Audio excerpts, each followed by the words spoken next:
इस तरह का मैसेज आप भाजपा को दे रहे हैं या समाजवादी पार्टी को, ये भीड़ दिखा करके?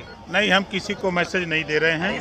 जो वंचित शोषित लोग हैं उनको हम जो गुलामों को गुलामी का एहसास करा रहे हैं कि आप रोटी, कपड़ा, मकान, शिक्षा, दवाई के लिए लड़ो, आप अपने बच्चे के बेहतरी के लिए लड़ो। आपने इसी धरती पर आप लोगों ने देखा, माननीय मुलायम सिंह जी थे, उन्होंने अपने बेटे को सीएम बनाने की लड़ाई लड़ रहे थे। आप बिहार में देखे, लालू जी अपने बेटे को सीएम बनाने की लड़ाई लड़ रहे हैं। आप दिल्ली में देखो, सोनिया गांधी जी अपने बेटे को प्रधानमंत्री बनाने की लड़ाई लड़ रहे हैं। ओम प्रकाश राजभर जो वंचित शोषित है, चाहे वो बंजारा हो, कश्यप हो, पाल हो, प्रजापति हो, नाई हो, गोंड हो, कुम्हार हो, लोहार हो, जुल्हा हो, दुनिया अंसारी हो, साई हो, दर्जी हो, फकीर हो, कोई वंचित समाज हो, हम उसको हक दिलाने के लिए, हम उसको हक अधिकार दिलाने की लड़ाई लड़ रहे हैं। हमारा मकसद सिर्फ गुलामों को गुलामी का एहसास कराकर हम उनको हक दिलाना चाहते हैं। ना हम अपनी ताकत सपा को दिखा रहे हैं, ना बसपा को दिखा रहे हैं, ना हम भाजपा को दिखा रहे हैं।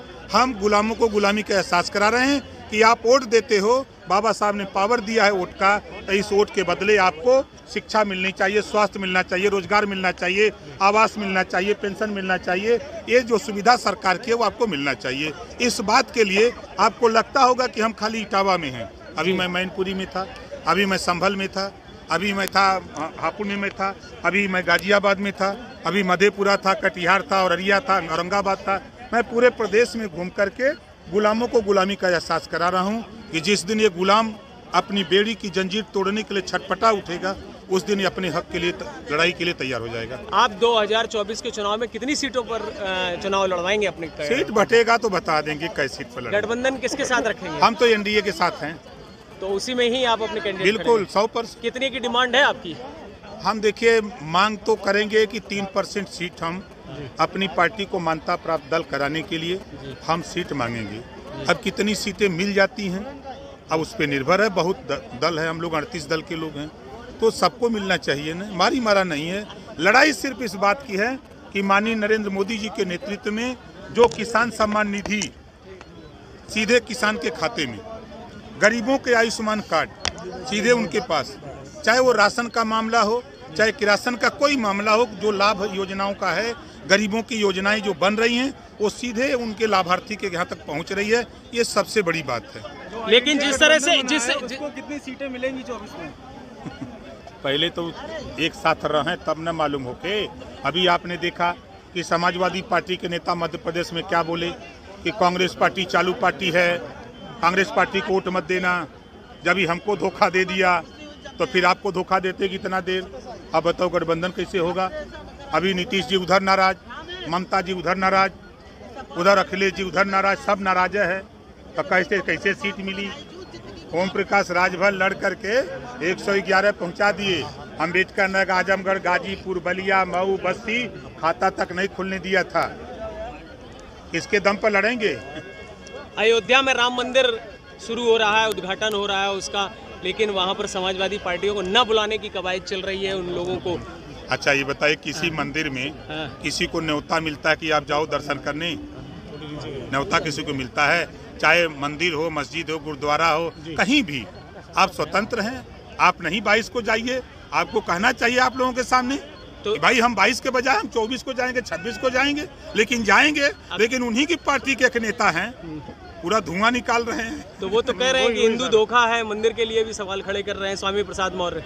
देखिए, समाजवादी पार्टी वो जाको प्रभु दारुण दुख दीना, ताकि मती पहले हर लीना, है ना चौपाई। अब बताइए, तरुका पत्ता एक नहीं हिलता बगैर अखिलेश जी की मर्जी क्यों बोल रहे हैं?